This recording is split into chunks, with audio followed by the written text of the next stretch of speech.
آپ قرض کی خطیر رقم حاصل کر کے اپنے ملکی نظام کو چلانے کے لائق ہو سکیں۔ یہ سب بتانے کا مقصد یہ ہے کہ ایک جمہوری حکومت کو ٹوپل ڈاؤن کرنا، اس کا تختہ الٹنا اور ایک ملٹری ڈکٹیٹر کو ٹیک اوور کرنا اس ملک کے لیے کتنا مہنگا پڑتا ہے، اور اس کی معیشت کا کس طریقے سے کباڑا ہوتا ہے، اور اس کے گراس روٹ لیول پہ اس کے ایک مزدور طبقے کے لیے 2 وقت کی روٹی کے حصول مشکل سے مشکل تر ہو جاتا ہے، یہ بتانا آپ کو مقصود ہے۔ اس کے بعد پاکستان نے 2000 میں IMF کے ساتھ 9 ماہ کی مدت کے لیے اسٹینڈ بائی انتظام کیا، جس کے بعد 3 سال کی غربت میں کمی اور تھوڑی بہت معاشی استحکام کی سہولت دی گئی۔ پاکستان کی تاریخ میں پہلی بار IMF اپنے تمام جائزہ کامیابی سے مکمل کرنے میں کامیاب رہا اور تمام قسطیں وقت پہ جاری کی گئی۔ مشرف رژیم کا یہ ایک چھوٹی سی کامیابی کہہ لیں یا اس کی ایک صلاحیت کا چھوٹا سا ایک نمونہ تھا کہ بین الاقوامی مالیاتی اداروں کے مقابلے میں پاکستان کی ساکھ بحال ہونا ایک خوش آئند کام تھا، جس نے پیرس کلب پر واجب الادا پاکستان کے بیرونی قرضوں کو دوبارہ پروفائلنگ کا مرحلہ طے کیا۔ 2 طرفہ قرضوں کو اس ری پروفائلنگ کے نتیجے میں بیرونی قرضوں اور واجبات میں کمی واقع ہوئی۔ زر مبادلہ کی کمائی کا 125% سے 224% اور قرض کی خدمت 26% سے 9% ہو گئی، جس سے ایک طویل مدت کے لیے سالانہ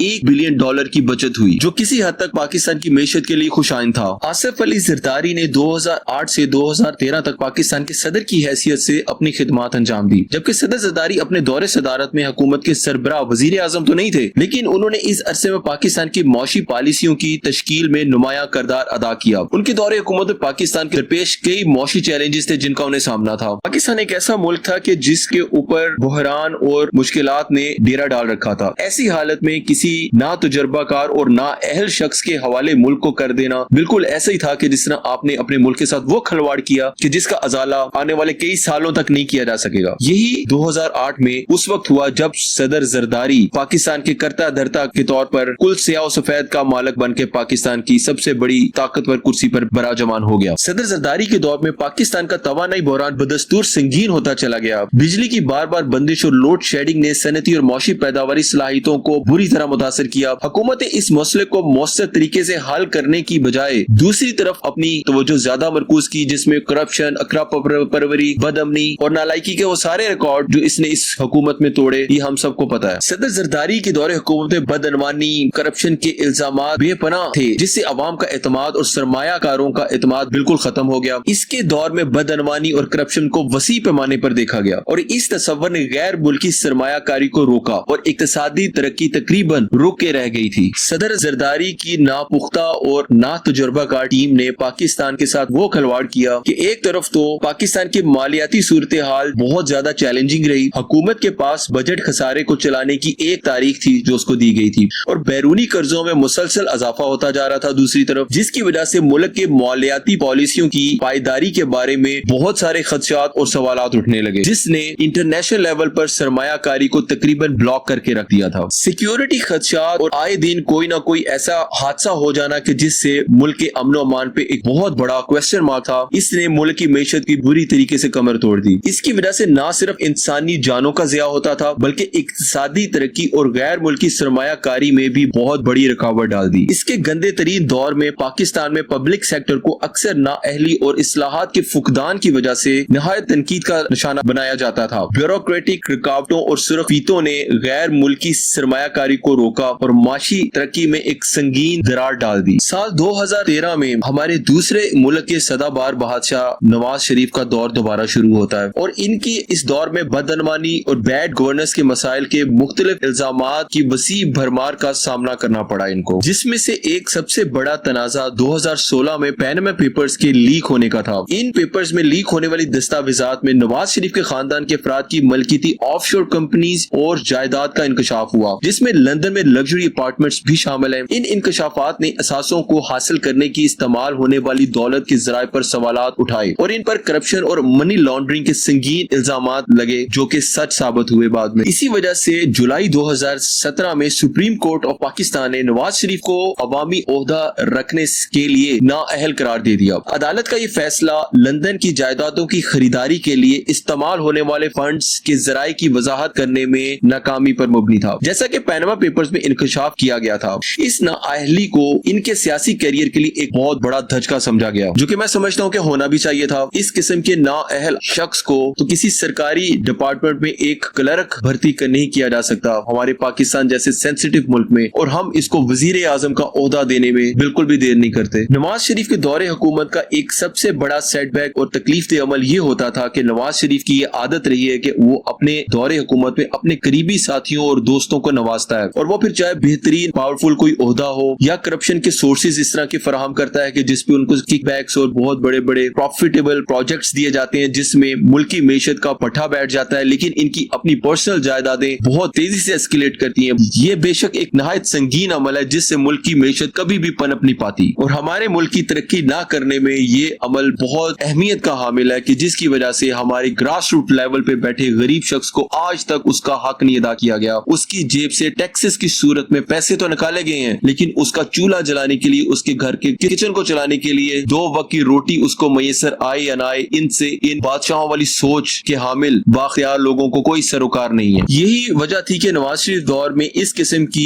پالیسیز کی وجہ سے معاشی چیلنجز کا سامنا مزید زور پکڑ گیا، اور اس میں انفلیشن، بڑھتی ہوئی مہنگائی، مالیاتی خسارہ، اس قسم کی چیزوں نے معاشی بد انتظامی نے اس مسائل کو مزید بڑھا چڑھا کر پیش کیا۔ ان کی سوچ کا محور صرف یہ ہے کہ موٹر وے بنا دو یا میٹرو بس بنا دو یا میس ٹرانزٹ بس بنا کے ایک اس طرح کا شو پیس لا کے عوام کے سامنے کھڑا کر دو کہ جو آگے آنے والی الیکشن کی کیمپین میں ان کے لیے مددگار ثابت ہو سکے، اور یہ کسی حد تک کامیاب بھی ہو جاتے ہیں اس سوچ میں، کیونکہ بدقسمتی سے ہمارے لوگ بہت زیادہ سیدھے سادے اور سادہ طبیعت کے لوگ ہیں جو بہت جلد چمکتی چیز کو سونا سمجھ کے اس کے پیچھے بھاگ پڑتے ہیں، اور بعد میں الٹیمیٹلی ان کا اپنا ناقابل تلافی نقصان ہوتا ہے جس سے ان کی آنے والی نسلوں کو اس کا خمیازہ بھگتنا پڑتا ہے۔ 2018 میں جب پاکستان میں عمران خان یعنی پی ٹی آئی کی گورنمنٹ آئی تو پاکستان کی اکنامک کنڈیشنز اتنی خراب اور بدترین ہو چکی تھی کہ اس کو سنبھالنا اچھے سے اچھے معیشت دان کے لیے بھی بہت مشکل تھا، لیکن اس حالت میں اور چیلنجنگ صورتحال کو عمران خان نے قبول کیا، اور اس نے اپنی بھرپور ایفرٹ کے ساتھ اپنے پہلے دن ہی پرائم منسٹر آفس میں اس عزم کے ساتھ کوششیں شروع کی کہ ہم اپنے ملک کو بحران سے نکال کر ہی دم لیں گے۔ ہماری بدقسمتی یہ ہے کہ اکیلا شخص کچھ بھی نہیں کر سکتا جب ایک ملک کی تقدیر بدلنے کا سوال آتا ہے۔ ملک کی تقدیر قوموں سے بدلتی ہے، اور عمران خان کے پاس تو بدقسمتی سے کوئی ایک اچھی ٹیم بھی میسر نہیں تھی کہ جو اس کا بازو بندی اور اپنے ذاتی مفاد سے بالا تر ہو کر اپنے ملکی مفاد کے لیے کچھ کرنے کا عزم رکھتی اور ملک کی معیشت کو اور غریب طبقے کو بدحالی سے نکال کر ان کی زندگی کے لیے ایک ایسی آسانیاں پیدا کرتی کہ جس میں ان کو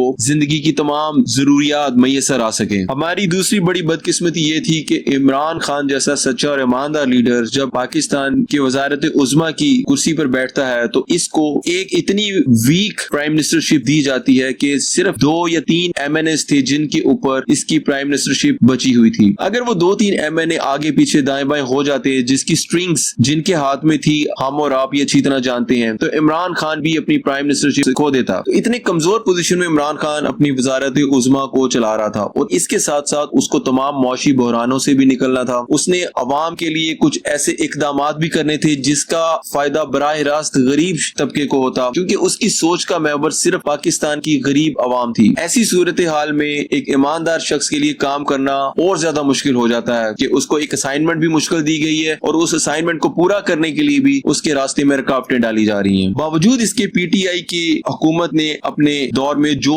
بہترین کام کیے ہمارے ملک کے لیے، اس معیشت کو مہنگائی کے ناسور سے نکالنے کے لیے، ان کی تھوڑی سی تفصیل میں آپ کو بتاتا چلوں۔ پی ٹی آئی حکومت نے 22 ماہ میں قائم کی گئی پناہ گاہیں 200 سے زائد ہو گئی تھی۔ پرائم منسٹر ہاؤس کو یونیورسٹی میں تبدیل کرنے کے لیے 2 ارب روپے مختص کیے گئے۔ مؤثر سفارتکاری نے کار کے کیس میں پاکستان کو $1.2 بلین کا جرمانہ ادا کرنے سے بچا لیا۔ یہ بھی ایک عمران خان کی گورنمنٹ کی ایک مؤثر معاشی پالیسی کا ہی نتیجہ ہے۔ کرتارپور راہداری مہینوں میں تعمیر ہوئی اور آپریشنل بھی ہو گئی، جس سے سکھ کمیونٹی میں پوری دنیا میں پاکستان کی حکومت کا بہت واہ واہ ہوئی۔ مودی دنیا بھر میں بے نقاب ہوا، کشمیر کے مسائل کو بین الاقوامی فورمز پہ اٹھایا گیا، اور عمران خان کی فورن پالیسیز اتنی کارگر اور مؤثر تھیں کہ ایک وقت میں تو بھارت انڈیا بالکل الگ تھلگ سا دکھنے لگ گیا تھا۔ 10 بلین ٹری سونامی پروجیکٹ شروع کیا گیا جس کو پوری دنیا میں اپریشیٹ کیا گیا، اور دیگر ترقی یافتہ ممالک بھی اس کی نقل کرنے کے لیے ادھر آئے، جو کہ عمران خان کو ایک خراج تحسین ہی تھا۔ احساس ایمرجنسی کیش پروگرام کے ذریعے ضرورت مندوں میں 150 بلین روپے تقسیم کیے گئے۔ ڈی اے ایم کے متعدد منصوبوں کے لیے فنڈنگ فراہم کی گئی، زیادہ تر پر کام شروع ہو چکا تھا، اور پی ٹی آئی کی مدت ختم ہونے کے بعد انسداد مکمل ہو جائے گا، کیونکہ لیڈر آنے والی نسل کا سوچتا ہے، اگلے الیکشن کا نہیں سوچتا۔ اور عمران خان کی سوچ بالکل اسی سوچ پہ بیس کرتی تھی کہ وہ نسلوں کا سوچتا تھا، اپنے ذاتی مفاد سے اور اپنے پولیٹیکل مائلیج سے بالا تر ہو کر۔ حکومت چھوٹے کاروبار کے لیے یوٹیلیٹی بل ادا کر رہی تھی تاکہ کووڈ-19 کے وقت اپنے کچھ اخراجات برداشت کر سکیں اور ان کے کچھ اخراجات حکومت برداشت کرے۔ کرنٹ اکاؤنٹ خسارہ پاکستان کا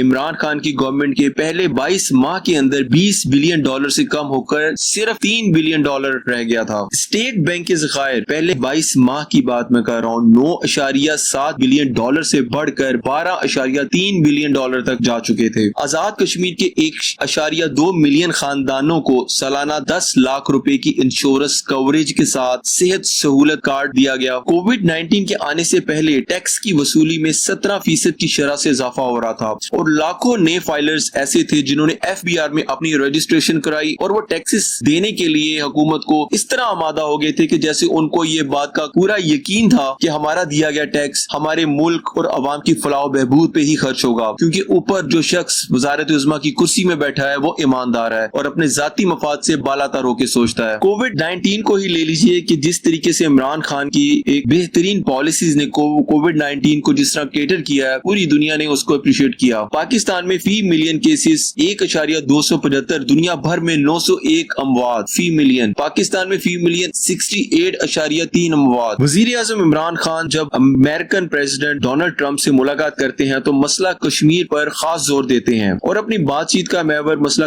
کشمیر کو بناتے ہیں، جس کا نتیجہ یہ ہوا کہ ڈونلڈ ٹرمپ نے ہندوستان اور پاکستان کے درمیان ثالث کے طور پر کام کرنے کی پیشکش کی، جبکہ اس سے پہلے جتنے بھی سابق وزیر اعظم رہ چکے ہیں وہ امریکہ کے دورے میں مسئلہ کشمیر کو کوئی خاص اہمیت نہیں دیتے تھے، جس سے ان کی پاکستان کے ساتھ وابستگی کتنی ہے یہ صاف ظاہر ہوتی ہے۔ ایک اچھا خاصا طبقہ بیرون ملک میں جو ہمارا گیا ہوا تھا پاکستان کا، وہ چھوٹے چھوٹے کرائمز کی وجہ سے جیلوں میں بند تھا اور وہاں پہ نہ ان کے لیے کوئی وکیل کرنے کا ذرائع تھے اور نہ ان کے پاس ایسے پیسے تھے کہ وہاں پہ وہ جیل سے باہر نکلنے کا کوئی راستہ نکال سکیں، لیکن یہ عمران خان ہی تھا جو ان کے درد کو محسوس کرتا ہوا اس قدر کامیاب سفارتکاری کی وجہ سے ان کو جیل سے نکالنے میں کامیاب ہوا اور لاکھوں غریبوں کی اس نے اور خاندانوں کی جس طرح دعائیں لی ہیں یہ ہم اور آپ جانتے ہیں۔ اور صرف 22 مہینوں میں PTI نے حکومت نے پورے پاکستان میں 1824 کلومیٹر سڑکوں کی تعمیر و مرمت کی ہے، جو کہ PMLN کے پچھلے 2 سالوں سے 600 کلومیٹر زیادہ ہے۔ اور PMLN وہ جماعت ہے کہ جو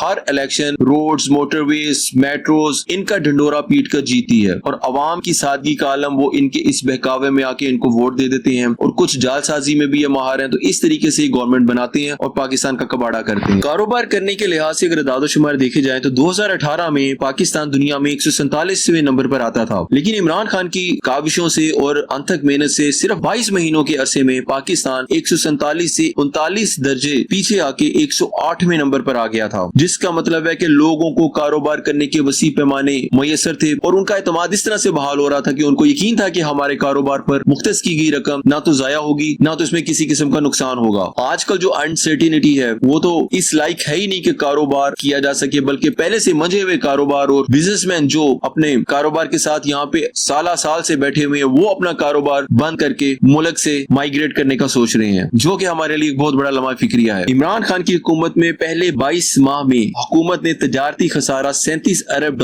سے کم کر کے $21 ارب تک لے آیا تھا۔ یہ یقیناً عمران خان کی حکومت کی ایک بہت بڑی اچیومنٹ تھی جس کو ہم جتنا اپریشیٹ کریں وہ کم ہے۔ تو پھر کیسا کیا ہوا کہ عمران خان کی گورنمنٹ کو ٹاپل کر دیا گیا اور یہ مہنگائی کو ختم کرنے کا ایک سفر جو بے شک آہستہ آہستہ چل رہا تھا اس کو بالکل بلاک کر دیا گیا، بلکہ ریورس گیئر لگا دیا گیا۔ اب مہنگائی اپنی عروج پر جا رہی ہے اور اس کو روکنے کے لیے کوئی ایسی پالیسی نہیں ہے کہ جس سے ہمیں حوصلہ ہو کہ شاید آگے جا کے مہنگائی رک جائے۔ عمران خان نے رشیا کا جو وزٹ کیا اس میں ہمارے جو طاقتور اور دوسرے جو لوگ تھے ان کو کوئی اعتراض تھا، کیونکہ انٹرنیشنل اسٹیبلشمنٹ امریکہ کو عمران خان کے روس کے دورے پہ سخت ریزرویشنز تھی اور اس نے تہیہ کر لیا تھا کہ عمران خان کو ہٹانا ہے اور اس کو سبق سکھانا ہے کہ اس نے ہمیں آنکھیں دکھائیں اور ہمارے ہوتے ہوئے اپنی قوم کو پاؤں پہ کھڑا کرنے کا سوچ رہا ہے اور ان کو شعور، سمجھ اور اتنی آگاہی دے رہا ہے کہ وہ اپنے اچھے اور برے کی تمیز کر سکیں۔ شاید امریکہ کی سوچ ایسی ہے کہ یہ قوم کو جانور اور گائے بھینسوں کی طرح ہی ٹریٹ کرنا چاہیے، تبھی یہ ہمارے غلام بن کے رہیں گے۔ اگر ان کو آگاہی آ گئی تو اس کا سب سے بڑا جغرافیکل لاس تو امریکہ کو ہی ہوگا۔ اس نے پاکستان کی اسٹیبلشمنٹ کو